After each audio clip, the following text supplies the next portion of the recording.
Afternoon, fellow grievers and mourners. This is the Weaver John C., a diary of the griever named John Weaver, which is me. It's 4:36 p.m. West Coast time. It's the day after Christmas, December 26, 2023. This is in response to a posting on Facebook, and rarely do I do these things unless it actually merits it. And right now, it does merit it on one particular situation because I hate to see kids get involved in a situation that's going to be haunting them for the rest of their lives, especially when it comes to dealing with a topic matter I always talk about, which is death and mourning and grieving. There was a posting somebody actually made concerning about natural order of things. In nature, there is a natural order of things, but there's also something of an emotional factor in life forms. Life grieves, especially when they have an emotional involvement or attachment. Either it could have been biological, chemical in nature, or it could have been emotional, as in something that humans haven't been able to detect in animal life. But it also affects us humans too, that we make up these rituals and these phrases and deal with Darwinism in our head all the time. But it's the natural order of things. Don't we understand that? Let's be cold and mechanical and not feel about these things. We might as well be robots. We might as well be robots. Robots don't think and feel, do they? If they've got any intelligence, do they actually think and feel? If we happen to put pain receptors in them, sensors in and out of them, cover up and skin, will they be us? We're expecting kids to be that way. There had been times that we all had to struggle for survival one way or another, either by physical, mental, spiritual, or three. And to say that your opinion matters, but it's not valid because we say so, doesn't work for me. I've heard that too many times in my life. Every time when I've lost people that I cared about. But the thing is, it started off with me when I had to experience death myself, and it scared the crap out of me all my life. Now, I said this so many times on my channel, it should have been automatic for a lot of people if they've been following. But for those reading this one and actually observing my videos for the first time in their existence, we do the story again, because on my channel there's been so many videos posted about death, mourning, and grieving, my own personal experiences. This way, I'm able to tell parents and children when they both lose loved ones, it's all right to be human and not listen to someone else turning them into a robot of sorts.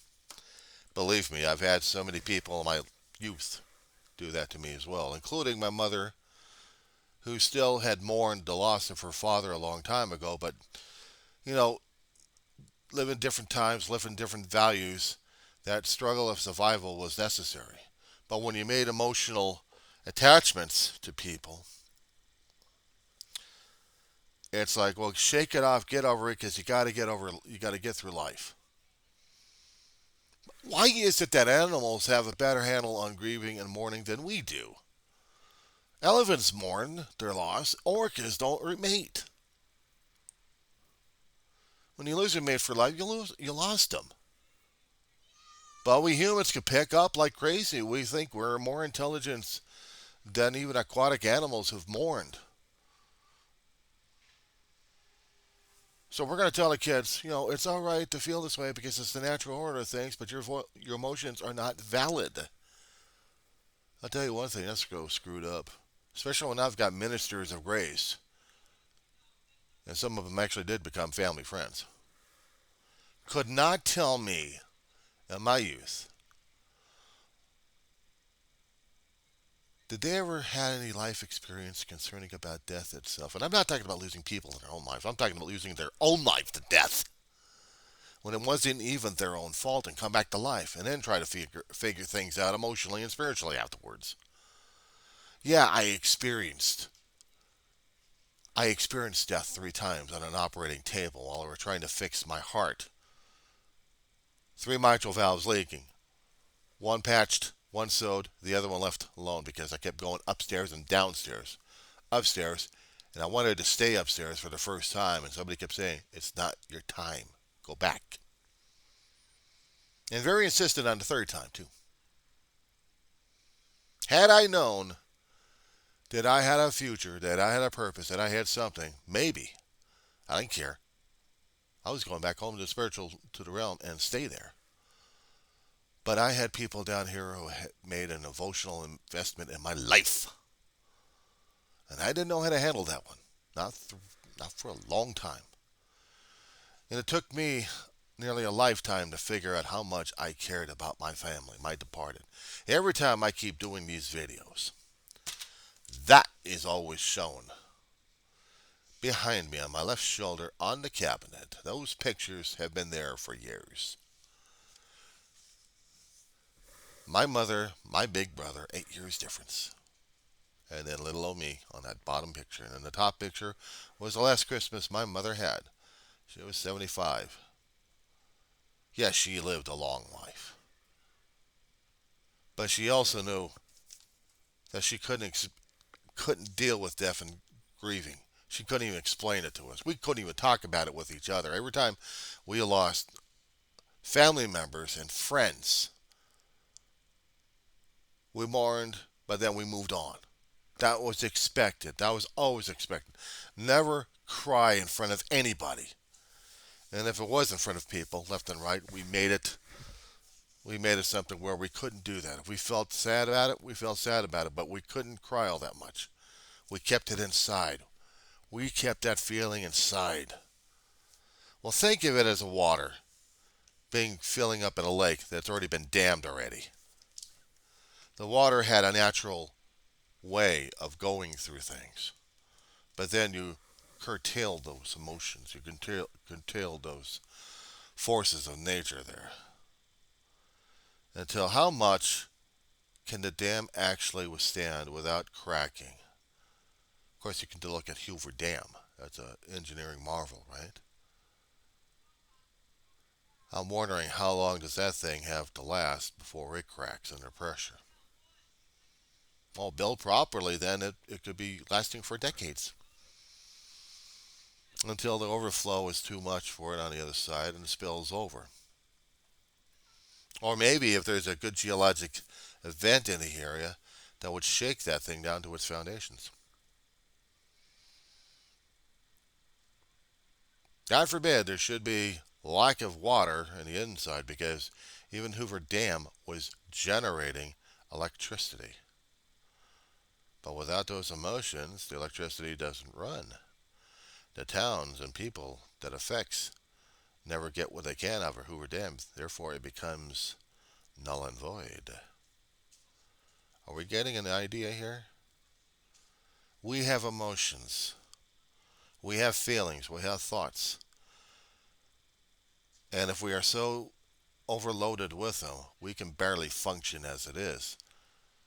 But if we are so cut off from everybody, one way or another, then we cannot function as quote unquote normal because of a natural law, right? Because of that, we keep throwing at people because it's supposed to be natural. So everything's supposed to be robotic? Everything's supposed to be mechanical and treated as such? Without thoughts, without feelings, just there? See, I don't get it with people. I don't get it with all these. I just keep denying their humanity. When you're a kid grieving for the first time, you don't know how to process this. You just lost somebody you cared about. How are you supposed to deal with it? In a state of shock, that's one thing because you're still trying to process it. There's no experience. There's no context. There's no perspective. The first time's always a shock. But if there's nobody there then you have to deal with it all by yourself. You have to dam it up and go in survival mode. And I guess that's how some of the adults keep functioning. It's no wonder we keep going to therapists in our later adult stages of life, because we need to find out what's the problem with us. Well, we're human. We're also breaking down and ready to do some stuff on other people. And you wonder how come we're freaking out left and right? We're wigging out left and right? How come we're putting ourselves in the front pages? Because we're so damn broken down that we're going to be experiencing our loss, our grieving, our mourning, our feelings, everything that we bottled up inside, and we're going to be giving everybody else the demonstration of how we think and feel. How's that grab you? Sometimes I keep thinking some of the people who keep doing the rotten things to others, what's driving them? What's driving them? What's driving them to suicide? What's putting them over the edge? Was it somehow their own emotional dam got filled up? Or did it get dried up?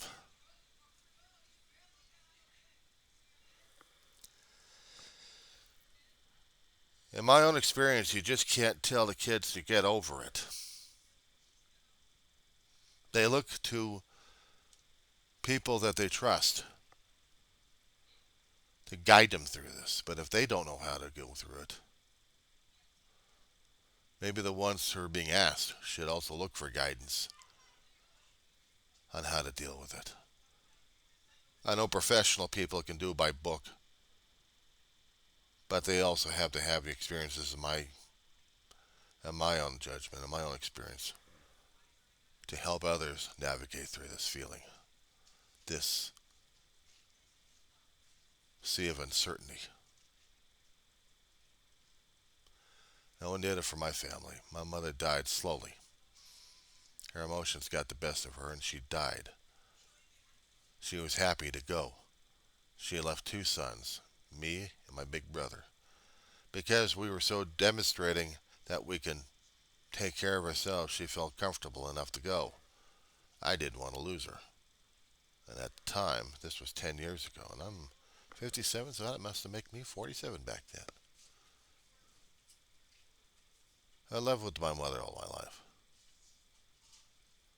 Makes me a mama's boy, and I don't care. I'm proud of it. At least I was a caregiver, and I took care of her as best as I could, along with my brother. He was primary, I'm second banana. That's what happens. He was always primary, and I'm second banana. But after she passed, then I dealt with my brother. He never cried. He got angry. I tried to make a video, a musical tribute for my mother. I'd seen it before in another memorial service, and I thought, wow, I could do that for Ma. And I did. It took me a couple of weeks sorting out the pictures and getting the music, and then trying to get the program right on it. Get the video just perfect. I can't tell you, Bette Midler is getting to me. Wind Beneath My Wings has become a theme I avoid like the plague. As wonderful and beautiful as it is, I can't deal with it anymore. I can't even deal with the creation I made. It's not dealing with the original Prometheus man story. No. That was like a mad scientist wanting to see his own creation live. And yes, I did want to see my creation live. And probably I am sort of like that Dr. Frankenstein character. And Frankenstein had to find his own way and became emotionally screwed up because he couldn't get what he couldn't get from his own creator. Acknowledgement. And any other kind of answers he gets out of him. He lives, he's screwed up, his own master dies in the process. And he was already screwed up.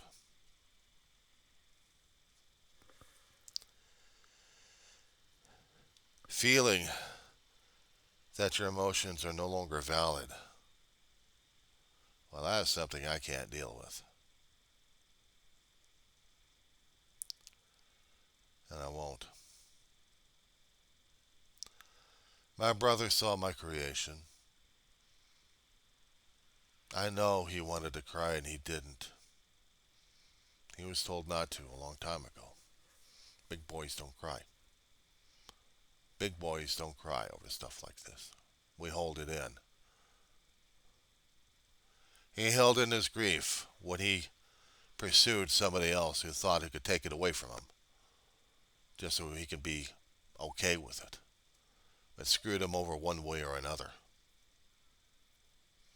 I know my grieving and my mourning has also changed me too many ways growing up, so I wouldn't be the quote unquote functional person as people wanted me to be. I couldn't have a relationship because I didn't trust anybody. Still don't. And that's on me. And I acknowledge the fact that I am a broken human being. But you know what? We all are. But how we deal with that brokenism, that being a piece of refuse, that's always on us. We still have to live with the pain, the grief, the loss, the mourning. We still have to deal with the doubts and the anger issues we still have. The questions that will never be answered. We have to struggle to keep going forward. We have to keep taking pleasure in different areas that we can. Whatever makes us smile and enjoy life. I mean, enjoy it, even for a brief few moments. Because that's all we have is a brief few moments on this planet. Other animals try to remate, but they still feel the loss, and some of them will never get over it. They will always be alone, and that's how it is. That's the natural order of things. But they feel. That's the thing. They feel the loss. And even in those feelings, they are still considered alive. We human beings pride ourselves on our intelligence and trying to figure things out left and right. We think we're above everything. We're not.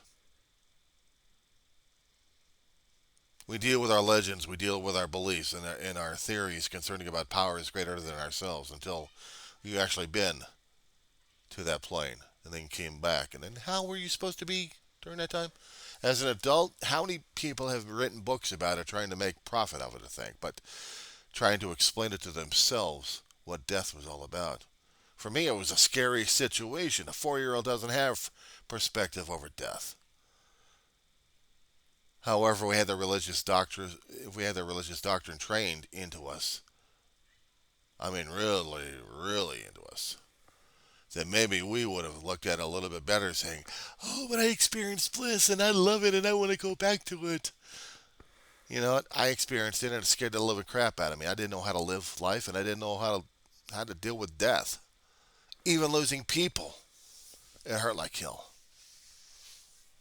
I had to pray to an energy creature out there called God. He theoretically created all of us and created everything in the universe. Probably did, probably didn't. I don't know. And I couldn't connect up to this energy being at all in secular training because I didn't know how to. Well, they kept telling me. I wasn't telling me how. Given an instruction manual, but that doesn't tell them anything. Unless one was really afraid of it and didn't want to. Did the act with people, but really didn't want it in the first place because of fear. Because it scared them that badly. That was a hell of a lot of feeling, a lot of love, a lot of experience that happened. But how is a kid supposed to put it in perspective and carry it with him throughout his lifetime? And I had to a couple of times because I didn't know. Well, one time was dealing with my aunt and a loss, and I really loved her. My aunt May, had her beloved husband, Uncle L, die on her. And for years she dealt with the loss and grieving, became a bitter old woman. It turned her inside, shriveled up inside.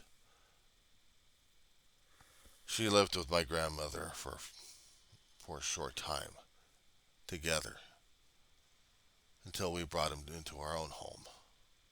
And she was mean. If I had known, if I had the smarts, if I had perspective, and if I had context, if I had something to understand about the grieving and mourning process during that time, as a kid, maybe there would have been a better way for me to handle it. But me, I'd been through death. It still changed me a great deal. But I looked at her, and I still cared her, and I cared about her, and I loved her. I sat on her lap, and she was giving me the dirtiest look. I grabbed her by the face and said, "I don't care how mean you get. I still love you.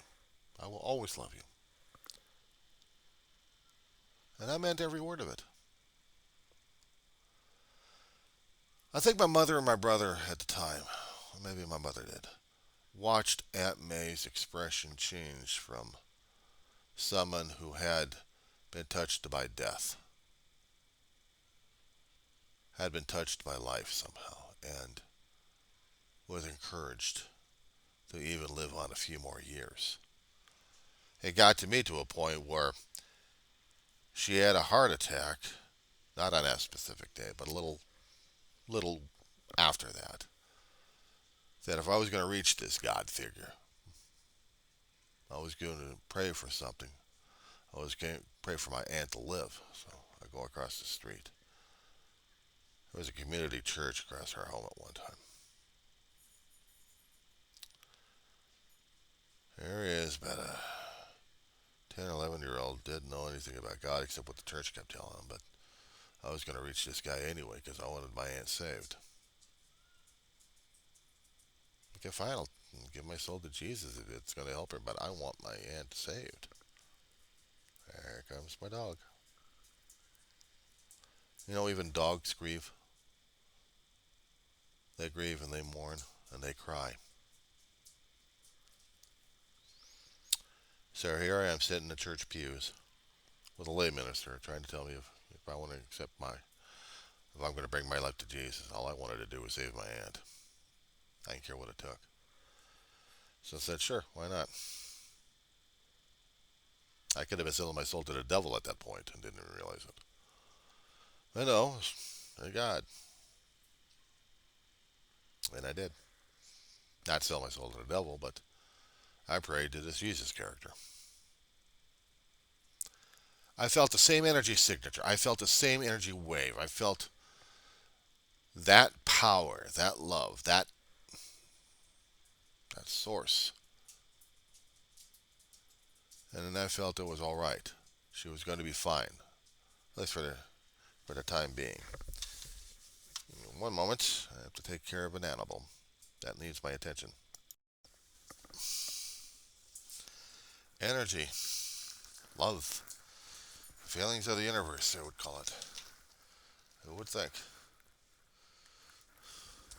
Who would think that animals would still have to deal with it on a survival basis, but they had to shut everything else down just for survival, even when they are mourning on the inside.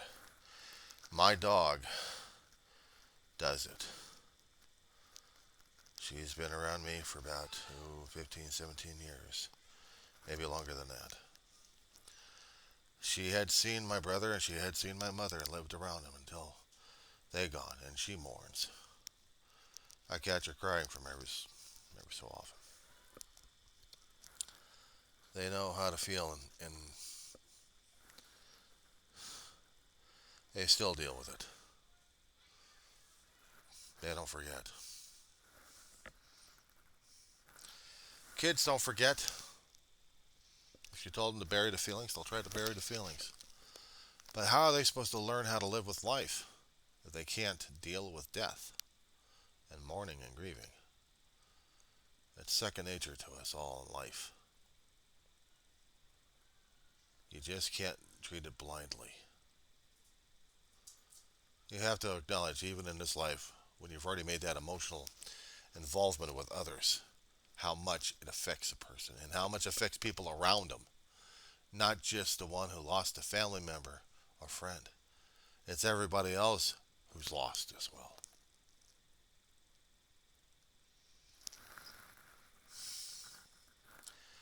We all deal with grieving and mourning in our own way. We have to treat each other with respect on that one. We have to understand and give them time to go through it, but they also need to reach out for support.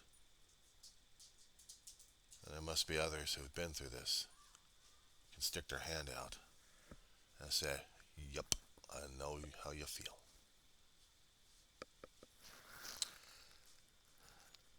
I don't belittle people on how they think and feel.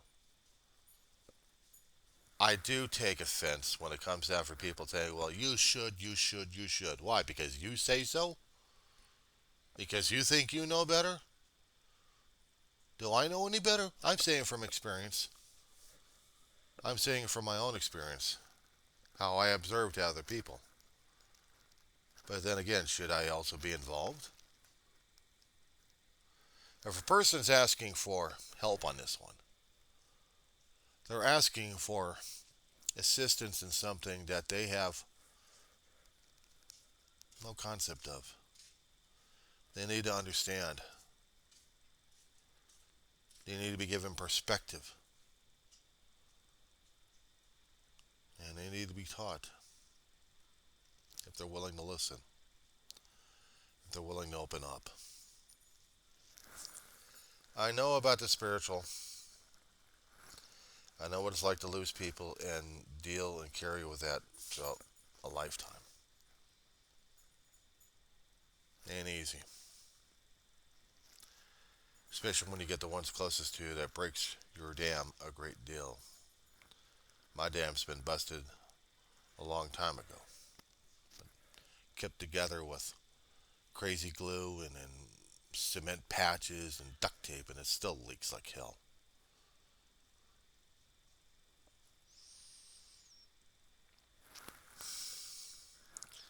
I am a Humpty Dumpty.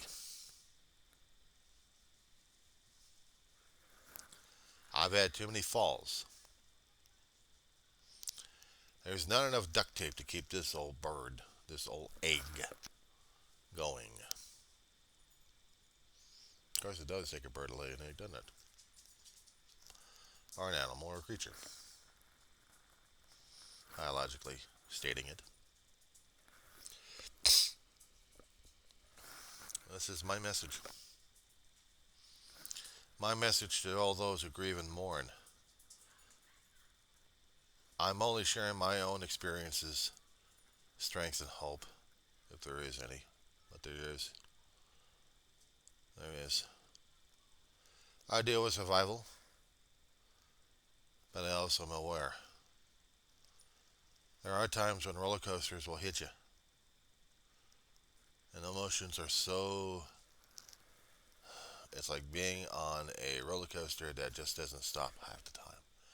You're crying your eyeballs out and you're feeling the waves hitting you left and right. You're feeling this. There's a lot of metaphors we could use on how we deal with the grieving in the morning. The twists and turns, the ups and downs, the corkscrews. Or the constant tsunami waves that threaten to overwhelm you. The shock and awe of dealing with landmines as the emotions blow up here or blow up there, leaving you stunned for a long while, especially when it's the first time you come across it. Does it get any easier? I don't know. They say time heals all wounds. Not really. Not really. There are some wounds out there that still affect me a great deal. But I learned how to deal with the bleeding. I carry a first aid kit with me. My memories tell me how my family was, how I cared for them, And maybe in one sense they care for me, so maybe that's the emotional first aid I need just to keep me going. But I do take offense when people say it's the natural order of things, and you're not supposed to feel. However, throw it in that lovely however things. We live. We're living beings. We grieve. We feel. We're aware. I'm alive. I'm aware. I feel. And I miss a hell of a lot. And I cry a great deal. A kid who wasn't supposed to cry as much. Because I'm supposed to be the big boy. I was told that a long time. I was supposed to hold it in. Big boys don't cry. Well, men cry. Women cry. Life cries. Mourns and grieves. And moves on. But it sticks with you. It stays with you. It reminds you. In this way, this is the natural order. We're supposed to acknowledge it. We're supposed to live with it. We're supposed to move on with it. There's no shame. There's no shame. Others may think so, but that's on them. That's not on you. There is no shame.